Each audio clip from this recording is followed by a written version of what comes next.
오늘 그 예수님의 감사 두 번째인데 사실 오늘 처음 오신 분들은 이게 왜 감사 2탄이냐 그럴 텐데 예수님의 감사는 평생이 감사인데 오늘 본문에 나오는 감사는 그 누구도 흉내낼 수 없는 그런 감사고 예수님의 그러한 그 위대한 감사의 결과로 오늘 우리가 추수감사절에 감사하고 또 감사할 수 있는 삶을 살게 되었다는 것을 우리가 좀 생각했으면 좋겠습니다.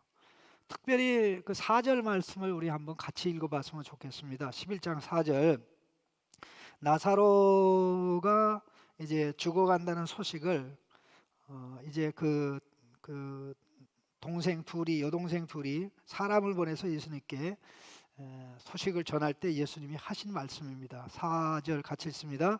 예수께서 들으시고 이르시되 이 병은 죽을 병이 아니라 하나님의 영광을 위함이요 하나님의 아들이 이로 말미암아 영광을 받게 하려 함이라 하시더라. 여러분 이 말 뜻이 뭔지 아십니까? 이 병은 죽을 병이 아니요 하나님의 영광을 위함이고 하나님의 아들이 이로 말미암아 영광을 받게 하려 함이라.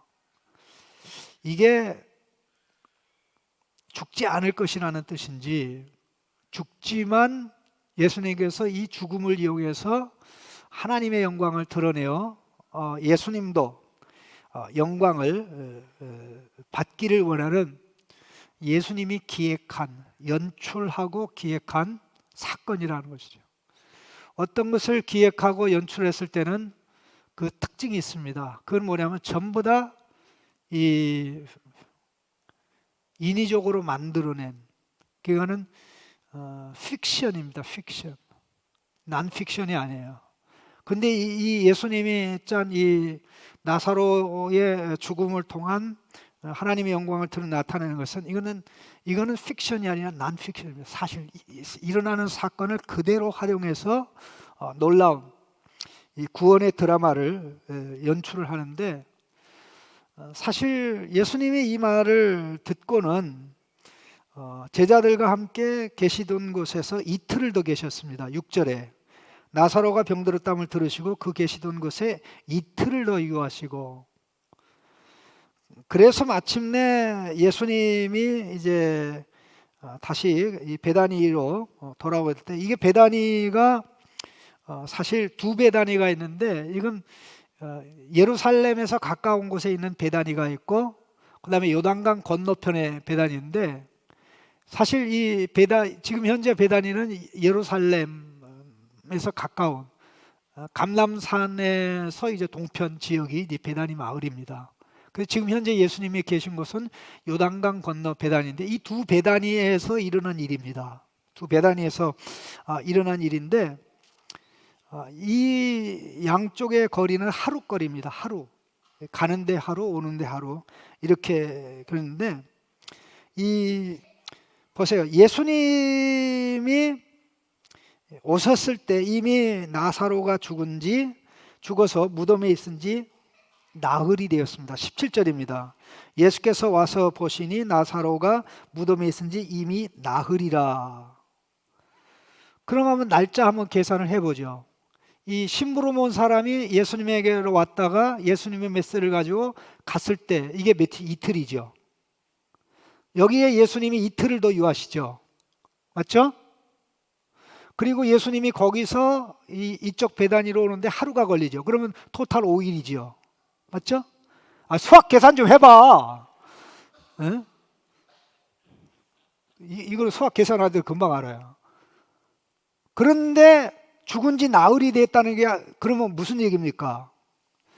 결국 둘째 날, 다시 말해서 오는 날 하루, 그러니까 이 심부름 오는 사람이 예수 만나고 돌아가서 소식을 전하려고 할 때 이미 죽은 거예요. 그런 상황에서 심부름 왔던 사람이 예수님 장난치네. 뭐 이 병은 죽을 병이 아니고 하나님의 영광을 위한 병이라고 그랬는데 죽어버렸잖아요. 그러면 예수님이 전하라고 한 이 말을 전해줬을까요? 안 전해줬을까요? 전해주긴 곤란하죠. 생각을 해봐요. 죽었는데 그러면은 그 사람이 믿음이 있어가지고 걱정하지 마세요. 내가 해석하고 이야기는 예수님이 이 오빠 나사로가 죽더라도 다시 살릴 것이라는 뜻으로 말한 것 같아요. 이건 도무지 알 수 없는 내용입니다. 어쨌든 중요한 사실은 이런 상황에 모든 인생이 다 끝난 겁니다. 부모도 없고 삼남매만 사는 그런 가정. 근데 이 나사로가 가족이 있죠. 옛날에 제가 이런 질문을 받았어요. 누가복음 16장에도 나사로가 나옵니다. 거지 나사로가 나요. 근데 여기 요한복음 11장에는 이 나사로가 거지가 아니라 가족이 있고 자매들 둘이 있어요. 누가복음 10장에는 또 마르다도 나오고 마르다가 한 가정에 있는 그 가정에는 또 이 나사로가 없어요. 같은 나사로일까요? 다른 나사로일까요? 다른 나사로입니다. 그 다음에 같은 마리아 마르다일까요? 다른 마르다 마리아일까요? 다른 마르다 마리아예요. 옛날에 그런 일이 있었어요. 제 딸이 아빠 거지 나사로가 언제 이렇게 이 가정이 생겼냐고. 그래서 물어보길래 글쎄 나도 모르지. 다른 사람이야. 그렇게 싱겁게 제가 대답을 한 적이 있습니다. 근데 예수님이 평상시 그렇게 사랑했는데 이제 죽어간다는 소식을 전해준 거죠. 그 소식을 전해줬을 때 그들이 원했던 건 뭐죠? 예수님이 곧바로 달려오는 거죠. 근데 예수님이 고의적으로 이틀을 더 유하시고 마침내 오게 되었습니다. 얼마나 화가 나고 뿔이 났겠습니까? 우리 한국 같은 사회에서는 누가 죽었을 때 조문만 안 가도 이제 왼수가 되는 그런 상황인데, 그게 예수님이 평상시에 잘 찾아가고 또 사랑도 했는데 안 왔다는 것이 이 두 자매에게 가슴에 못을 박는 가장 아픈 사건이었습니다. 마침내 예수님은 이미 나사로가 죽은 줄 알고 제자들에게 나사로를 깨우러 가자 그랬습니다. 그러니까 제자들은 정신 무슨 말인지도 모르고 나사로가 잠들었으면 깨우는 건 식은 죽 먹기죠. 그러니까 예수님이 말기 제대로 알아들어. 죽었다는 말이야. 그렇게 말씀을 하고 돌아오는데 예수님이 오신다는 소식이 들려왔습니다. 18절에 베다니, 이건 다른 베다니입니다. 마르다가 달려나갑니다. 마르다가 달려나가서 하는 말이 뭡니까? 주께서 여기 계셨더라면 내 오라비가 죽지 아니하였었겠나이다. 되게 어렵네요. 아니하였었겠나이다. 우리말에는 이 과거 완료, 현재 완료라는 시제가 없는데 이 유일하게 우리말 성경에만 우리 문법에 없는 시제가 있어요. 여러분 알아요? 국어 문법을 바꿔버린 게 우리 한국말 성경이라는 거. 원래 우리말에는 그냥 과거, 현재 이렇지 과거 완료, 현재 완료 뭐 이런 게 없어요. 근데 뭐 하다 보니까 이렇게 되는데 어쨌든 중요한 부분은 무슨 얘기입니까? 예수님 너무했다는 거죠. 사랑해서 이틀을 더 머물렀다고 얘기를 하면 누가 이해를 합니까? 이해할 수가 없죠. 이미 죽어버렸기 때문에 할 수 있는 게 아무것도 없죠. 처음에는 그래요. 22절 보세요.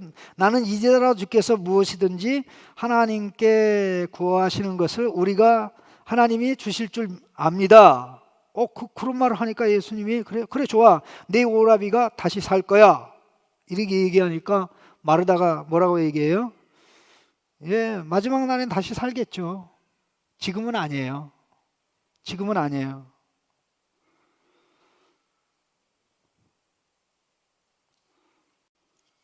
어떻게 죽음 앞에서 감사할 수 있습니까? 사실 이 나사로라는 오빠는 이 두 자매에게는 부모와 같은 존재죠. 어머니가 없어요. 아버지가 없어요. 얼마나 나이 차이가 나는지 모르지만 부모 같은 존재입니다. 그게 죽었어요. 이제 죽었기 때문에 예수님이 할 수 있는 게 아무것도 없다고 본 거죠.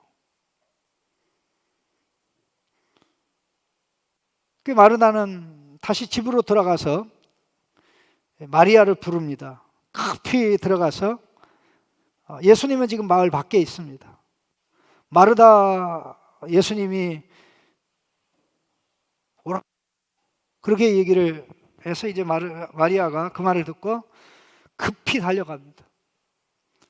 둘이 짠 것도 아닌데 예수님 앞에 달려 나와가지고는 발 앞에 엎드려서 똑같은 말을 합니다.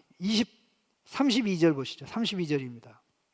주께서 여기 계셨더라면 내 오라비가 죽지 아니하였겠나이다.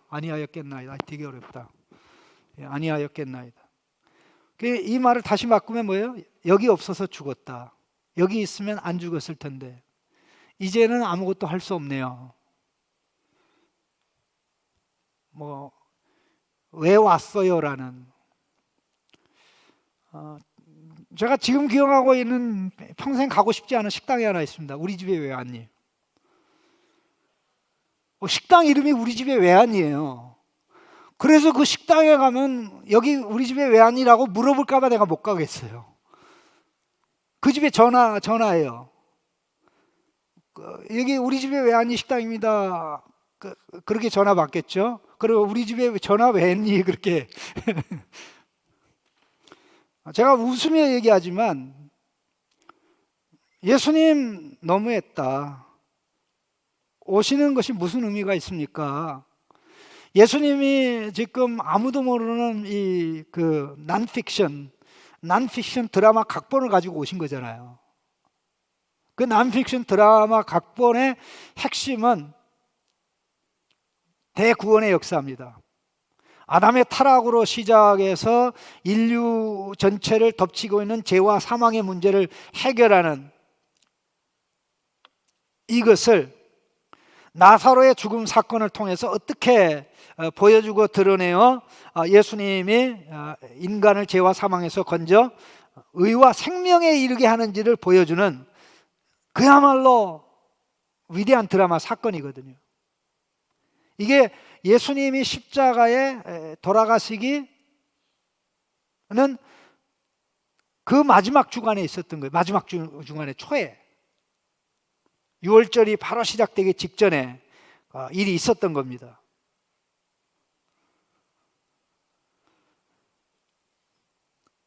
이제 그 현장에 많은 유대인들이 있습니다.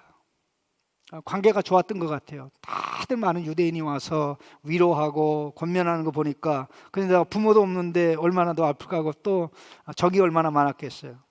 그렇게 나가서 이제 하는데 울어요. 마리아가 울어요. 또 함께 온 유대인이 울어요. 그럼 예수님 안 울 수 있습니까? 예수님도 울죠. 35절에 예수께서 눈물을 흘리시더라. 예수님은 평생 딱 2번 우셨어요. 요게 처음 우시는 거고 바로 이제 누가복음의 기록에만 나오는데 예루살렘 성에 입성하실 시점인데 예루살렘에 예수님을 배척하는 걸 보면서 눈물을 흘리셨습니다. 이 성이 비참하게 될 텐데 너희에게 오는 평안을 너희가 알았더라면 좋았을 것을 암탉이 새끼들을 모음같이 하나님이 너희에게 평화를 주기 원했는데 너희가 평화를 모르는구나 하고 우셨습니다. 그런데 이 예수님의 울음은 그냥 동정적인 울음이기도 하지만 동정적인 울음보다 더 깊은 비장의 울음입니다. 그 비장의 울음을 밖으로는 표출하지 않았는데 그 밖으로 표출하지 않은 비장의 울음 배후에 뭐가 있냐면요, 분노가 있습니다. 분노. 어떤 분노냐면요, 죽음에 대한 분노입니다. 33절 보시죠. 33절에 그렇게 돼 있죠. 우는 것을 보시고 심령이 비통히 여기시고 불쌍히 여기사. 그 다음에 38절에도 이에 예수께서 다시 속으로 비통히 여기시며 무덤에 가시니.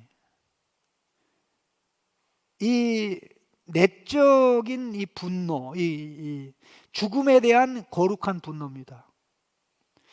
우리도 죽음에 대해서 분노할 수 있죠. 근데 죽음에 대해서 분노한다고 할지라도 죽음을 극복하거나 죽음을 제거할 수 있는 사람은 하나도 없습니다. 예? 너 죽음 나쁜 놈이야. 네가 우리 엄마 데리고 갔어. 우리 아빠 데리고 왔어. 내가 아빠 엄마 얼마나 사랑하는지 알아? 네가 우리 할아버지 데리고 갔어. 우리 할아버지가 나한테 얼마나 용돈 많이 줬는 줄 알아? 예? 우리 할아버지가 내 미래 대학 장학금인데. 예? 엄마의 정보력, 할아버지의 재력, 아빠의 여유가 요즘 젊은이들을 대학 가게 한다고 그러지 않습니까? 아무리 분노한들 죽음을 해결하지 못해요. 죽음이 죄에서 왔기 때문에. 죽음은 하나님의 원래 계획 속에 있는 겁니까? 하나님이 아담을 만드시고 죽여서 영과 몸이 분리되어 가는 것을 하나님의 창조 계획 속에 이게 들어있었나요? 창조 계획 속에 없었던 것입니까? 창조 계획 속에는 없어요. 타락 구속 계획 속에는 있은 것이 분명한데 하나님의 창조 계획에는 이게 안 들었어요. 이게 별도 계획입니다. 플랜 A가 안 되고 플랜 B가 됐을 때 이어서 들어간 부분인데요. 그 예수님 바로 그겁니다. 죽음에 대한 분노하면서 죽음, 너 꼼짝 마. 내가 널 죽이고 말 거야. 그럼 예수님 어떻게 죽입니까? 죽음을. 자기 자신의 죽음으로. 자기 자신의 죽음으로 죽음을 해결하겠다는 비장한 각오로 이제 결국 무덤으로 간 겁니다. 그런데 예수님의 행동을 보면 좀 이상한 부분이 있어요. 그게 뭐냐면 39절 말씀 같이 한번 읽어봅시다. 예수께서 이르시되 돌을 옮겨 놓으라. 누구에게 돌을 옮겨 놓으라고 얘기하는 거 아니? 사람들에게 얘기하는 게 아니라 마르다와 마리아에게 무덤을 막고 있는 돌문을 옮기라는 거예요. 근데 마르다가 뭐라고 얘기합니까? 주여 죽은 지가 나흘이 되었음에 벌써 냄새가 납니다. 그럼 무덤에 돌을 옮기지 않겠다는 거예요. 옮기지 않는 이유가 뭐예요? 소용이 없습니다 이거죠. 죽었어. 소용이 없습니다. 살 길이 없습니다. 예수님이라도 어떻게 할 길이 없다라고 본 거죠. 예수님이 말씀했는데도 내가 다시 살릴 거야 했는데도 지금은 못 하시죠. 미래의 마지막 부활의 날에 하시겠죠.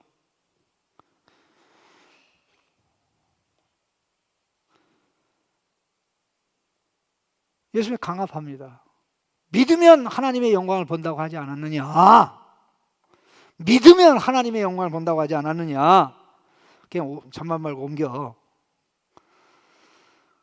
라고 얘기를 하니까 이 두 자매가 이제 옮기기 시작하죠. 그러니까 둘이는 그걸 못 옮겨요. 그래서 옆에 있던 그 유대인들이 도와준 겁니다. 도와줘서 이렇게 딱 옮겼는데 그때 예수님이 하늘을 우러러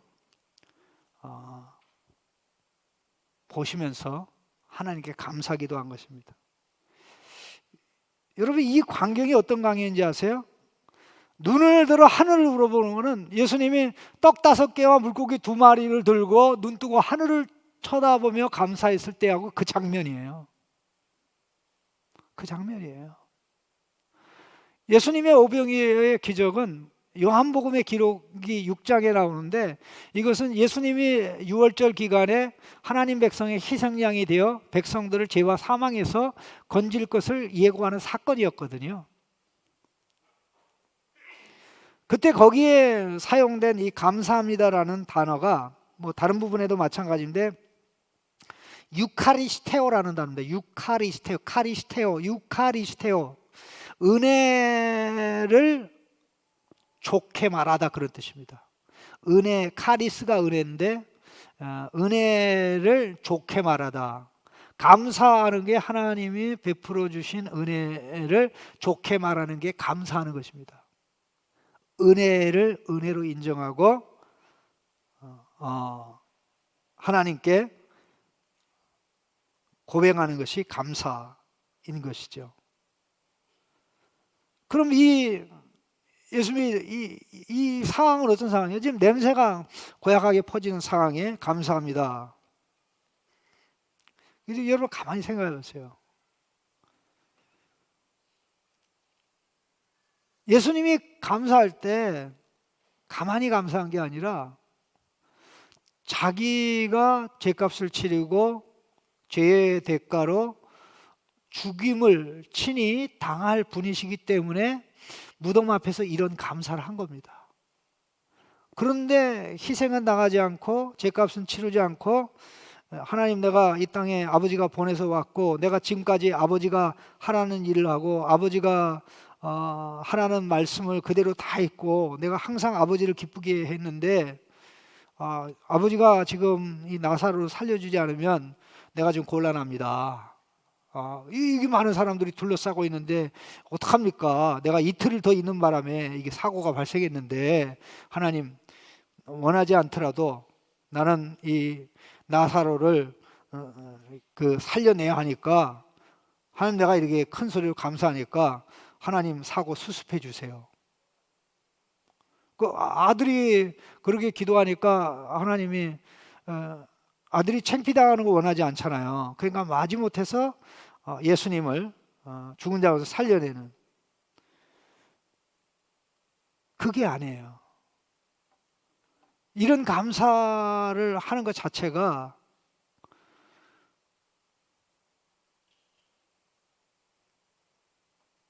내가 죽음을 해결하기 위해서 왔고 죄와 죽음을 해결하기 위해서 와서 이제 죽음을 해결하기 위해서 죽음으로 들어가게 되는데, 나사로를 살리는 사건을 통해서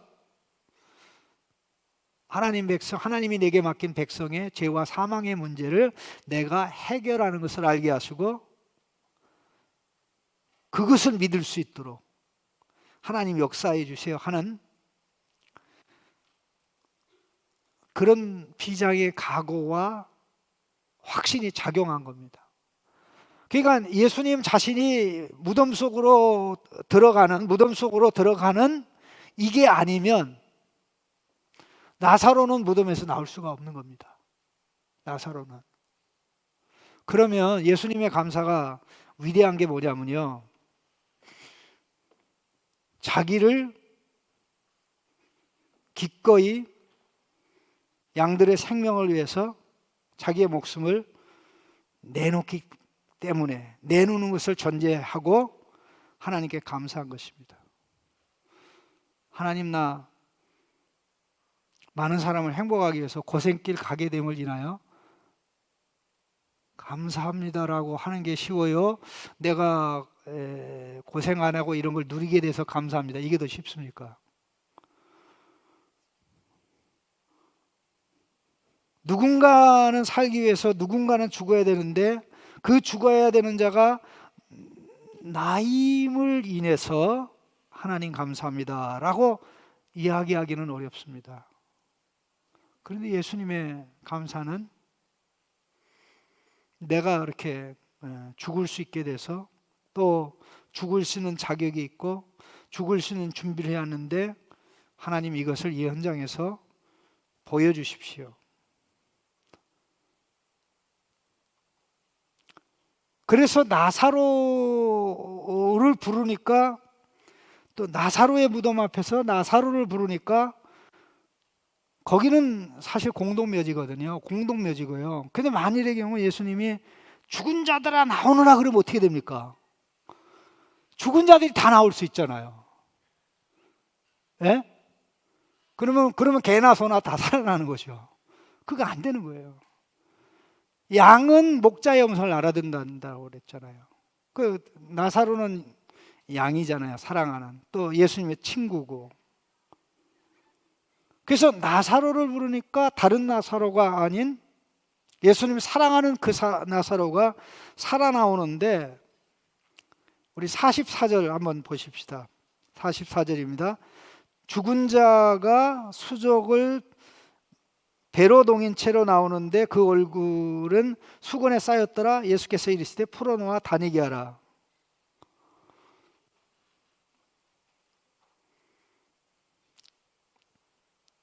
여기에 많은 내용이 있습니다. 이미 제가 다른 부분에서 말씀했기 때문에 그 얘기를 하진 않을 텐데요. 나사로를 죽음에서 불러내는 예수님은 죽음으로 불려 들어가는, calling out from death, calling into death, calling out from death를 calling into death예요. 그러니까 고함치는 예수님은 유대인의 고함에 의해서 죽음으로 들어가실 분이고, 그로 말미암아 죽음에 있는 나사로가 대표하는 하나님께서 구원하라고 예수님께 맡긴 사람들은 죽음에서 불려나와 생명에 이르게 되는 역사가 일어나는 겁니다. 이게 예수님의 감사입니다. 하나님, 나는 고생 요만큼밖에 안 하고 다른 사람이 고생 많이 해가지고 편함을 누리게 하시니 감사합니다. 감사 안 하면 싸가지 없는 거죠. 그러나 그것도 감사해야 되겠지만 더 중요한 것은 내가 이렇게 눈물 흘리고 땀 흘리고 애를 써서 사람들이 기뻐할 수 있고 사람들이 쉴 수 있고 예수 안에서 안식을 누릴 수 있게 되니 하나님 감사합니다. 이게 십자가의 작은 열매입니다. 십자가 사랑의 작은, 이게 쌓이고 쌓여서 더 많은 사람들이 예수님을 알게 되는데, 예수님의 감사의 결과로 죄와 사망의 문제를 해결받고 의와 생명을 누리며 살아가는 우리는 그 걸음으로 한 걸음 한 걸음 나가야 될 줄로 믿습니다.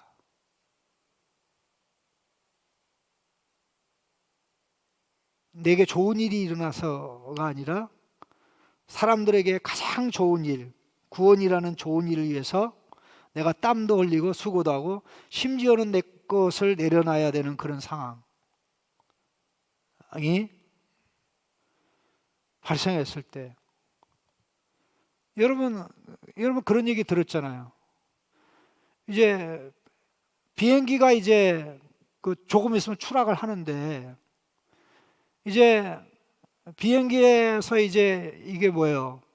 바다에 뛰어내는데 이게 장비를 해야 되잖아요. 근데 장비를 하고 떠나가 이제 바다에 뜨게 되는데 세 사람인데 세 사람 마지막 남았는데 그거는 두 개밖에 없고, 그러니까 그 세 사람 중에 하나는 누가 포기를 해야 되는 거예요. 그랬을 때 마침 하나님의 자녀인 창신의 지체가, 나는 이미 예수를 믿고 나는 언제 죽어도 비참한 일이 있지 않기 때문에 자기 손에 주어진 그 바다에 떨어지면 이제 바로 이게 기구를 주면서 이거 차고 내려가세요. 그리고 혹시 살아나면 예수 믿으세요. 그리고 나중에 천국에서 만납시다. 라고 우리 창신의 우리 여러분 중에, 지금 예배 드리는 여러분 중에 하나가 그런 일을 했다고 그러면, 그래서 이 나머지 두 사람은 살아나오는데 그 은혜를 입은 한 사람이 그 가슴에 담고 살까요? 천하에 저런 바보가 있어. 그럴까요? 이게 예수님의 감사의 정신입니다. 이것이 나에게 있고 여러분에게 있고 또 우리 모두에게 있어서 세상을 생명으로 넘치게 하는 은혜가 있 예수님의 이름으로 축복합니다. 예수님 앞에 원망과 불평을 설 자리가 없습니다. 같이 기도하십시다.